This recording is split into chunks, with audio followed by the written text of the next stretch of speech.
मिलते हैं हम सूरज राय सूरज जी से। सूरज के मायने क्या होते हैं? सूरज के मायने तो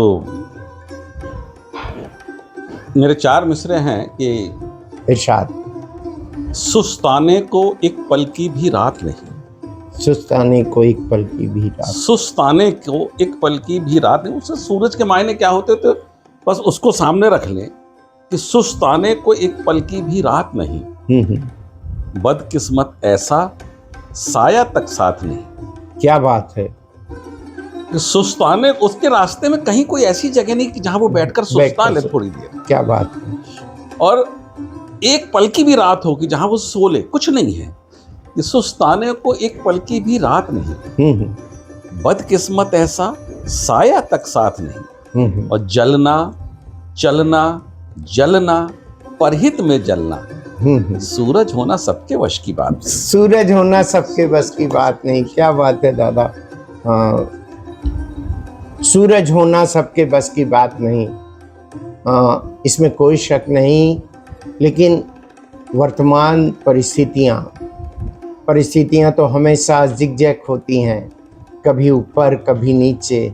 लेकिन अब तो बेइंतहा असर पड़ रहा है ज़हनों पर।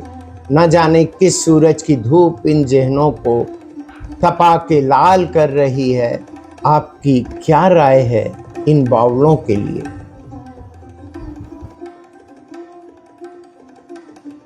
अब इन्हें क्या कहेंगे? देखिए, दीवाना भी नहीं कह सकते, पागल भी नहीं कह सकते। मतलब इन्हें सिर्फ ऐसे लोगों को, कोई भी हो, जो इस बात को मानने को तैयार नहीं है कि इंसान से प्रेम करना ही सबसे बड़ा धर्म है जी, और जो इस बात को नहीं मानते और जो ये कहते हैं कि नहीं, हमारे धर्म में ये है कि हमें फलां को मारना है।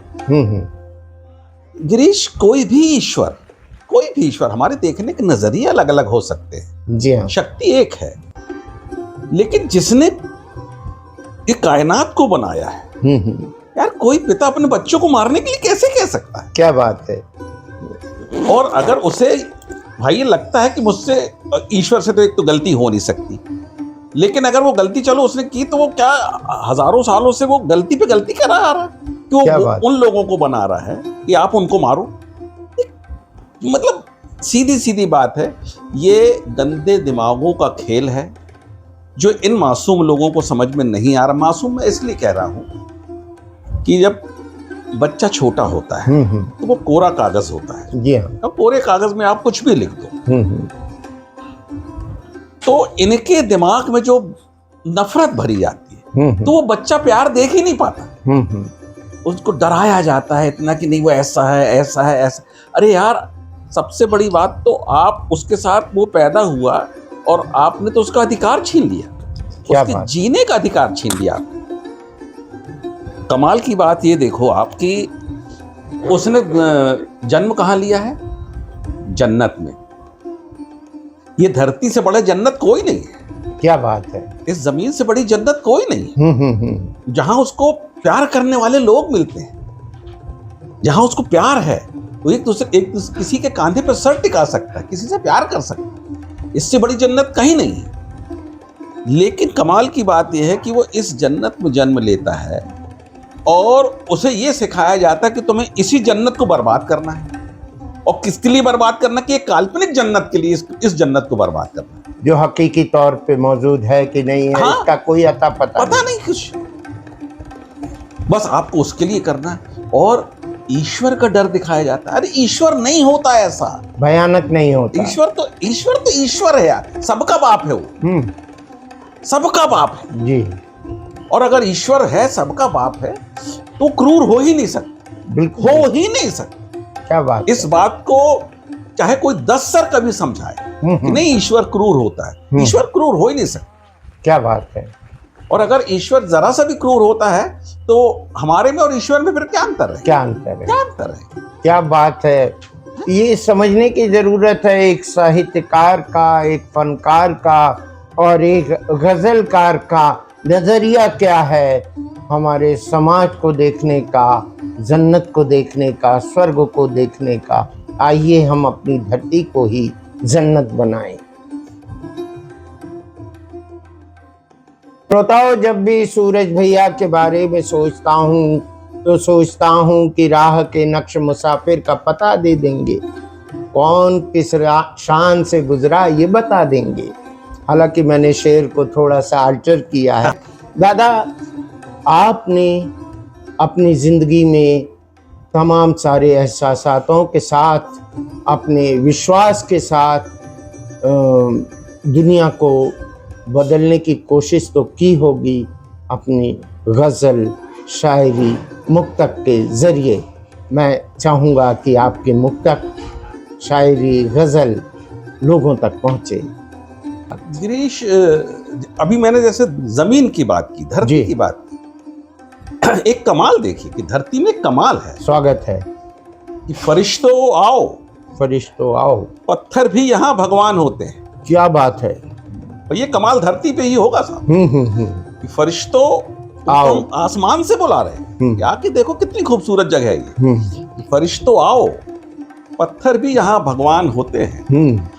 बुजुर्गों की ज़बां के लफ्ज ही वरदान होते हैं। क्या बात है, क्या बात है।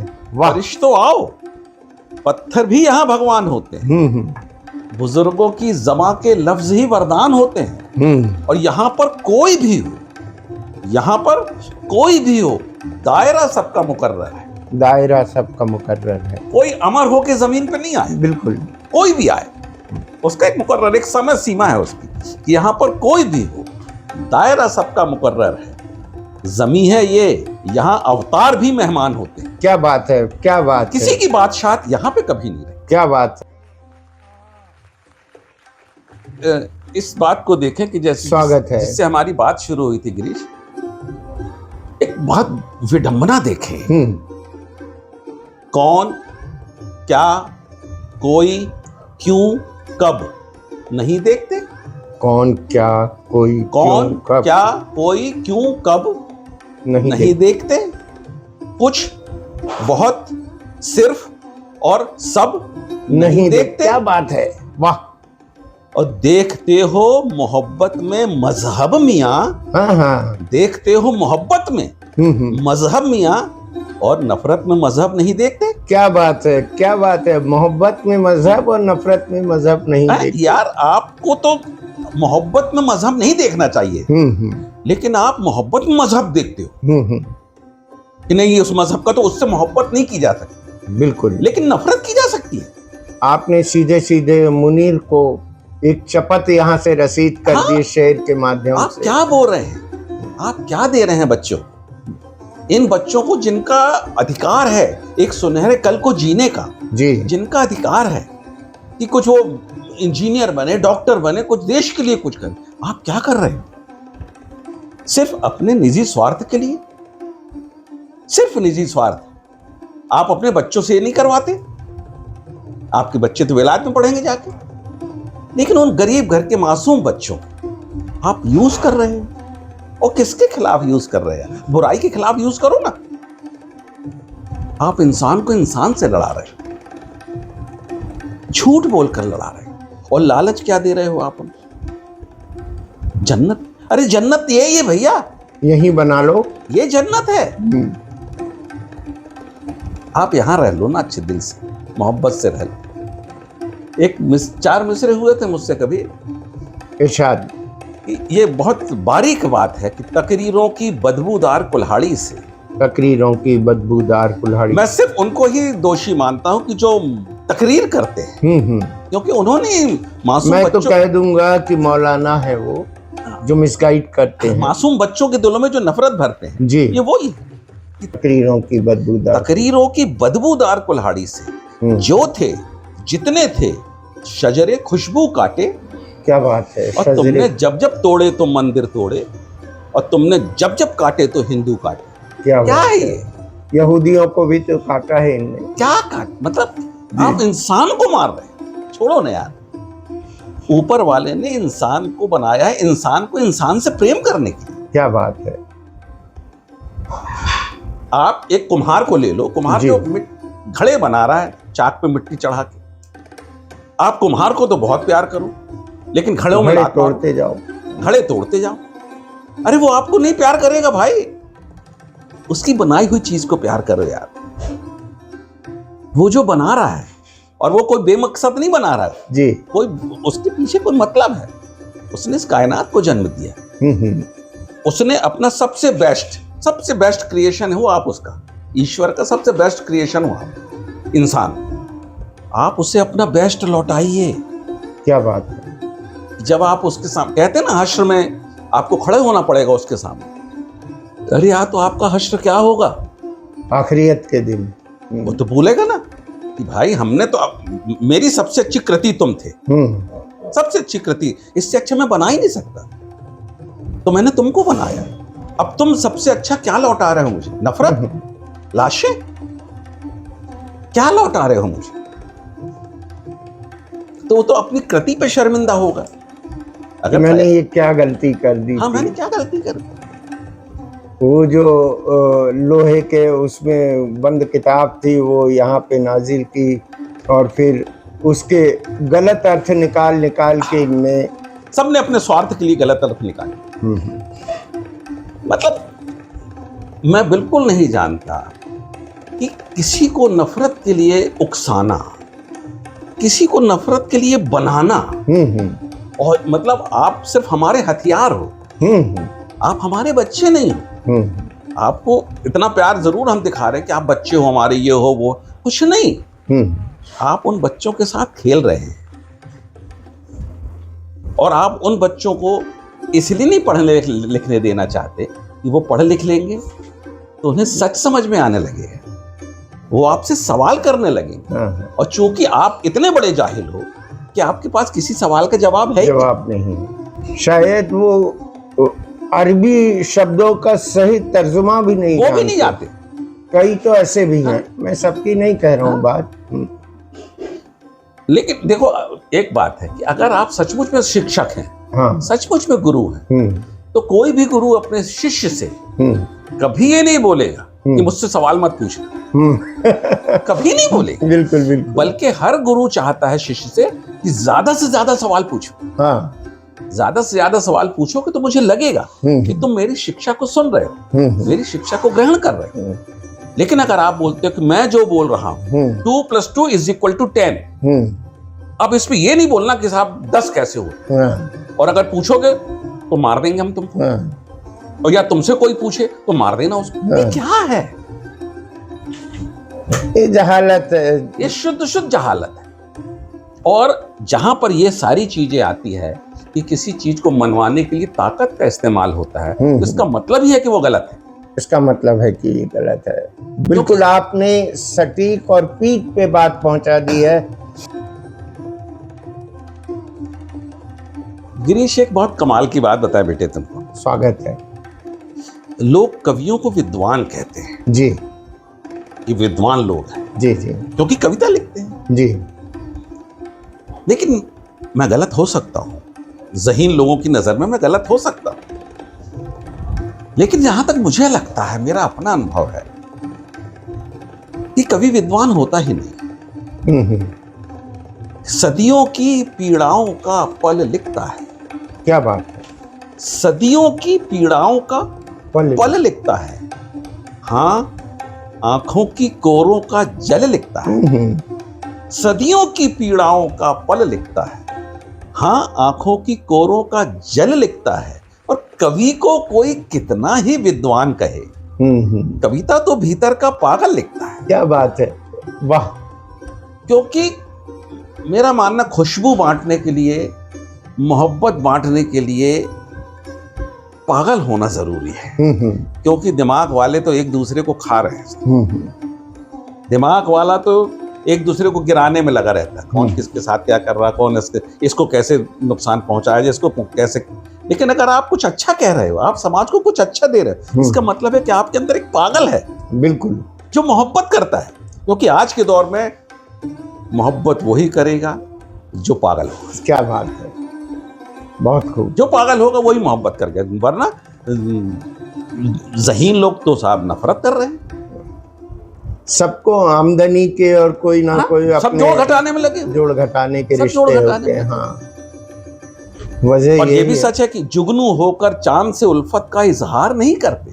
जुगनू होकर जुगनू होकर चांद से उल्फत का इजहार नहीं करते। और बड़े आदमी गलत भी कहें तो इनकार नहीं करते। हाय हाय, और ना जर, ना ताकत, ना शोहरत, सिर्फ वफा और सच्चाई।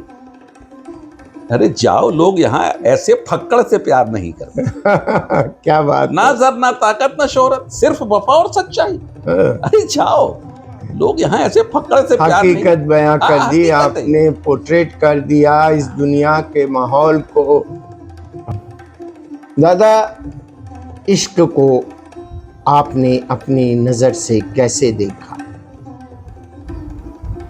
मेरे साथ एक बहुत बड़ी समस्या रहेगी गिरीश, शुरू से मुझे मोहब्बत के बारे में सोचने का मौका नहीं मिला। जी। मैं एक घटना बताऊं कि मैं 21 साल, 20.5 साल का रहा हूँ। ऑफिस में बैठा और 2-3 दिन पहले मुझे कुछ बड़े लोगों ने बोला था हाँ। कि तुम किस तरह की कविताएं लिखते हो यार। ऐसी कविताएं 60-70 साल के बाद लिखी जाती है जी। तुम अभी बच्चे हो। प्रेम पे लिखो, आंखों पे लिखो, जुल्फों पे लिखो। मैंने कहा पता नहीं मेरे दिमाग में क्यों नहीं आती ये सारी चीजें। अब मैं ऑफिस का थोड़ा सा खाली समय था तो बैठे बैठे यही सोच रहा था, यार मैं प्यार पे क्यों नहीं लिख सकता। अब ये उस समय की बात है, कुछ आया। और जैसा कि गिरीश तुम भी जानते होगे बेटा कि लिखने वाला हर आदमी जानता होगा जी कि जब वो लिखता है तो कोई लिखवाता है। बिल्कुल बिल्कुल। तभी 2-5 मिनट में, 10 मिनट में, 20 मिनट में कोई रचना तैयार हो जाती है। वरना वो दिन भर बैठा रहे। आपकी औकात नहीं कि आप एक अक्षर भी लिख सको। कोई लिखवाता। तो किसी ने मुझसे लिखवाया एक छोटी सी नज्म, उसको सुना रहा हूं कि जैसा लोगों ने कहा कि भाई स्वागत है, मोहब्बत पे लिखो। हाँ। तो एक 20 साल का, हाँ। अब उसे नौजवान कह लो, जो भी कहना, मैं 21 साल की उम्र अगर बालिग होने की, मैं मतलब नौजवान में नहीं था, तो एक नज्म हुई और नज्म का उन्वान मैंने रखा बेचारगी। इरशाद। अब उस नज्म को देखो कि मैं तेरे बारे में सोचूं भी तो कैसे सोचूं। मैं तेरे बारे में सोचूं, मैं तेरे बारे में सोचूं भी तो कैसे सोचूं। मैं नहीं जानता कि एक भी लम्हे के लिए खुद के बारे में सोचने की मिली हो फुर्सत। क्या बात है। मैं नहीं जानता कि एक भी लम्हे के लिए खुद के बारे में सोचने की मिली हो फुर्सत। मैंने खुद को कभी चाहा हो मुझे याद नहीं। मुझको हालातों ने न दी कभी इतनी मोहलत। एक बूढ़े अपाहिज बाप की जिम्मेदारी, एक बूढ़े अपाहिज बाप की जिम्मेदारी मोल कुछ मांगती है मुझसे परवरिश का मेरी। उसके दिल की हर एक आह मुझसे कहती है कुछ भरोसा ही नहीं अब तो जिंदगी का मेरी। क्या बात। और बीमार माँ की कांपती बूढ़ी आंखें एक उम्मीद लिए मेरी तरफ तकती हैं। और तिल तिल के मरता देख कर मुझे अपनी बेबसी पर वो रात रात भर से सकती है। और तेजी से बड़ी होती है छोटी बहनें, और तेजी से बड़ी होती है छोटी बहनें, जैसे कहती हैं जमाने से बचाना हमको। और एक बाप के हक को तुम ही अदा करके बना के दुल्हन डोली में बिठाना हमको। और फिर छोटे भाई की बड़ी बड़ी बातें, और फिर छोटे भाई की बड़ी बड़ी बातें, उसकी मंजिल की ऊंचाइयां बताती हैं मुझे। उसको एक दिन बहुत बहुत बड़ा बनाना है। एक ये बात भी दिन रात सताती है मुझे। एक तरफ बाप की मुझ पर ही टिकी उम्मीदें, एक तरफ बाप की मुझ पर ही टिकी उम्मीदें, एक तरफ माँ का जिस्म मांगता दवाओं को, और बढ़ता हुआ दहेज का ये सन्नाटा खाक न कर दे मेरी बहनों की सदाओं को। अच्छी तालीम मेरे भाई को मिले कैसे, बढ़ती महंगाई से जिस्म कांप उठता है। और दिन में सूरज की जलन जैसे जलाती है मुझे, रात में चांद की ठंडक से ये दम घुटता है। तो ऐसे बिखरे हुए इंसान के नाम और चाहत, ऐसे बिखरे हुए इंसान के नाम और चाहत को अपने दिल, जिंदगी, जहन से साफ कर देना। मैं बहुत दूर तक मजबूर हूँ मेरे हमदम, मेरे महबूब तू मुझको माफ कर देना। क्या बात मैं है। तेरे बारे में सोचूं भी तो कैसे सोचूं। मैं तेरे बारे में सोचूं भी तो कैसे सोचूं। बहुत इस कविता, इस नज़्म के ज़रिए आपने अपने दिल की हकीकत को पेशे मंज़र ला दिया, और लोग ज़रूर इस बात को समझेंगे कि ये दर्द जो है, तो ये दर्द नहीं, ये जिम्मेदारियां, और ये जो पवित्र जिम्मेदारियां हैं, माफ़ी चाहूँगा, माजरत चाहूँगा कि मैंने इसे दर्द कहा है। हर बड़ा भाई ऐसा हो जाए तो ये देश, ये कायनात जन्नत बन जाएगी, जैसी हमने पहली चर्चा की। बिल्कुल सच बात है। आपका और क्या संदेश है अपने श्रोताओं के लिए? मेरा सिर्फ एक ही कहना है, कोई ज्ञान नहीं है, कुछ नहीं, सिर्फ एक छोटी सी बात है कि आप जैसे हैं, हाँ, आप जैसे, वैसे ही दिखो, आप जैसे हैं वैसे ही रहो। इसका सबसे बड़ा हासिल जो है, इससे मिलने वाली सबसे बड़ी दौलत जो है, वो ये है कि जब आप आईने के सामने खड़े होंगे तो आपकी नजर नीची नहीं। क्या दौलत इतनी बड़ी है कि ये आप साथ लेके जाएंगे। जी जी। मैंने अभी जो मुझे हार्ट अटैक पड़ा, जी, मैंने बिल्कुल मजाक में लिया। मैं हार्ट अटैक के बाद मैंने आईने के सामने डांस किया और बोल के डांस किया कि यार सूरज भाई, तुम्हारा तो दिन बन गया, तुमको तो हार्ट अटैक आया। मेरे दोस्तों ने कहा कि तुमने तो सारी कोशिशें कर ली थी मरने की, लेकिन तुम्हारी आई नहीं थी। तो हमने कहा नहीं, जो अंदर बच्चा है ना, वो सब झेल गया, वो जीने दे, उसने ध्यान ही नहीं दिया कि कुछ हुआ। उसे लगा ये छींकी काती, उसी टाइप का होगा। लेकिन ये बच्चा कब डर गया कि जब पूरे देश भर से लोगों के रिएक्शंस आए और लोग जो फपक के रोए, तो मुझे लगा कि नहीं, मेरी ये कमाई है, मेरे पास ये बड़े बड़े लिफाफे, उन अशकों को तो हम भी ना रोक सके दादा। ये वो। और उन्होंने जब मुझसे प्रॉमिस लिया कि आप प्रॉमिस करो कि आप अपनी चिंता करोगे, क्योंकि आप हमारे दद्दू हो और हम आपके दद्दू हैं। क्या बात है। तो फिर लगा कि नहीं, ये इस दौलत को संभालने के लिए मुझे अपने को संभालना पड़ेगा। तो बस मैं सिर्फ इतना ही कहूँगा, प्यार बांटिए साहब, पैसे नहीं लगते। दोस्ती या दुश्मनी जो भी करो सच्ची करो, झूठ मक्कारी कपट में ना मगज पच्ची करो। क्या बात है। प्यार के दो बोल में पल्ले से कुछ लगता नहीं, शक्ल अगर अच्छी नहीं तो बात तो अच्छी करो। तो इसके साथ ही आज का हम ये पॉडकास्ट स्थगित करते हैं। स्थगित इसके लिए क्योंकि हमें दादा के साथ और बात करते रहनी है। हम आदरणीय सूरज राय, सूरज जी के आशीर्वाद भरे इन वचनों को कभी भी भूल नहीं सकते, जो इस पहले पॉडकास्ट में हमारे साथ उन्होंने शेयर किए हैं। नमस्कार, जय हिंद, जय भारत। मेरा बहुत बहुत प्रणाम।